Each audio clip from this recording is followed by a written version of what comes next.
हाजिर हूँ फिर से अपने एक नए वीडियो के साथ। आज हम चर्चा करेंगे अपने पिछले वीडियो के अंश को आगे बढ़ाते हुए।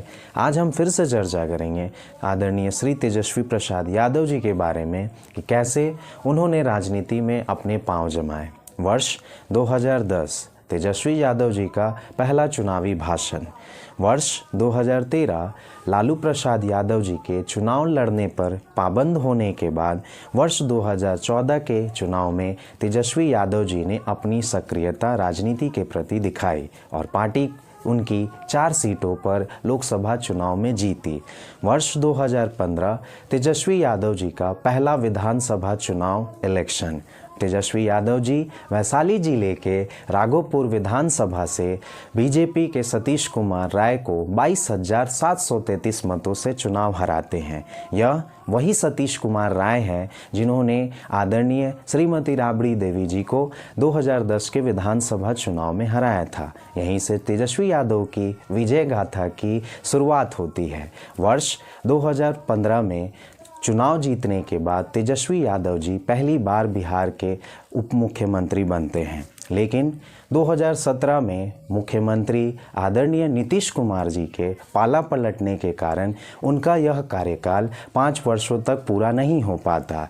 लेकिन कहते हैं ना, ब्लेसिंग इन डिस्गाइज, अंग्रेजी में एक कहावत है, ब्लेसिंग इन डिस्गाइज, जो होता है अच्छा होता है। वर्ष 2017 में तेजस्वी यादव जी बिहार में विपक्ष के नेता बनते हैं, लेकिन राजनीतिक विश्लेषकों का मानना है कि तेजस्वी यादव जी की असली राजनीतिक परिपक्वता उनके विपक्ष के नेता बनने के बाद से ही शुरू होती है। उनमें वह जोश, वह उमंग, वह जोश तभी आता है जब वह विपक्ष के नेता बनते हैं। वर्ष 2017 में सदन हो या जनसभा को संबोधित करना हो या राजनीतिक मंच हो, हर जगह तेजस्वी की ही चर्चा होती है।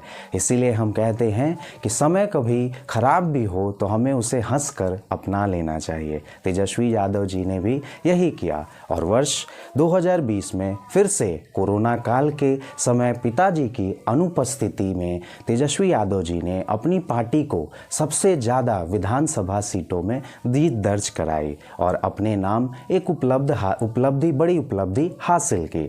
और हम कह सकते हैं कि तेजस्वी यादव जी ने पिता की वो करिश्माई ताकत को फिर से जनता के सामने पेश किया और लोग पिता को के रूप में तेजस्वी यादव जी के मानने लगे। और अब फिर से 2022 का समय आया जब तेजस्वी यादव जी फिर से बिहार के दूसरी बार उप मुख्यमंत्री बनते हैं और इसमें भी उन्होंने बहुत काम किया। लेकिन पलट कर पलटी मारने वाले आदरणीय श्री नीतीश कुमार की छठी पलटी मारने के कारण तेजस्वी यादव जी फिर से अपने कार्यकाल को पूरा नहीं करते हैं और इस बार तेजस्वी यादव जी अभी बिहार की यात्रा पर निकले हुए थे। यह यात्रा बिहार के 33 जिलों में तेजस्वी यादव जी के द्वारा जन विश्वास रैली के रूप में निकाली जा रही थी। तेजस्वी यादव जी लोगों के बीच जाकर अपने 17 महीने के कार्यकाल का ब्यौरा लोगों के सामने पेश कर रहे थे।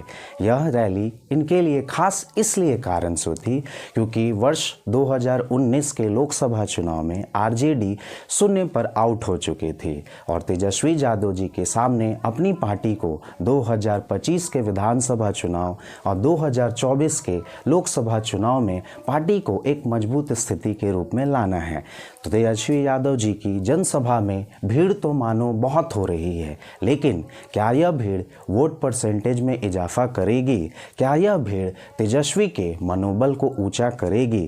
क्या यह भीड़ इस चीज की कल्पना कर सकती है कि तेजस्वी यादव जी की पार्टी आरजेडी लोकसभा चुनाव में अच्छा प्रदर्शन करेगी?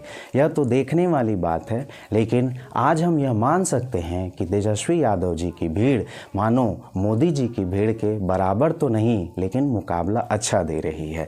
तेजस्वी यादव जी जहां जाते हैं वहां लोगों का एक हुजूम सा उनके पीछे उमड़ पड़ता है। मानो तेजस्वी यादव जी ही लोगों के बीच में अपने काम के लिए आज जाने लगे हैं। तेजस्वी यादव जी विकास की बात करते हैं, रोजगार की बात करते हैं, अपने 17 महीने के कार्यकाल को मुख्यमंत्री जी के 17 वर्षों से तुलना करते हैं। तेजस्वी यादव जी लोगों से 5 वर्षों 5 लाख नौकरियां की बात करते हैं, जो उन्होंने अपने घोषणा पत्र में 10 लाख नौकरियां देने की बात की थी, वो इसकी बात करते हैं। लोगों में उत्साह रहता है, लोग हुजूम पड़ते हैं, लोगों के बीच एक ही नारा रहता है, नई उम्मीद, नया किरण, नया तेजस्वी, बदलेगा तेजस्वी।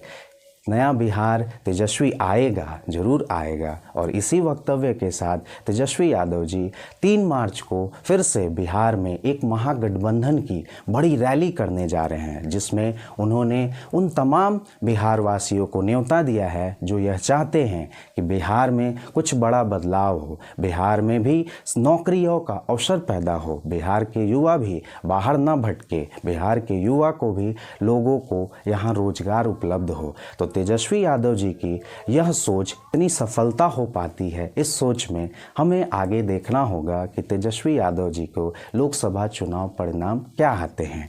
तो आज हम इसी बात पर अपनी बातों को मैं विराम देता हूं, लेकिन आगे हम और भी कई राजनीतिक महत्वपूर्ण मुद्दों पर चर्चा करेंगे।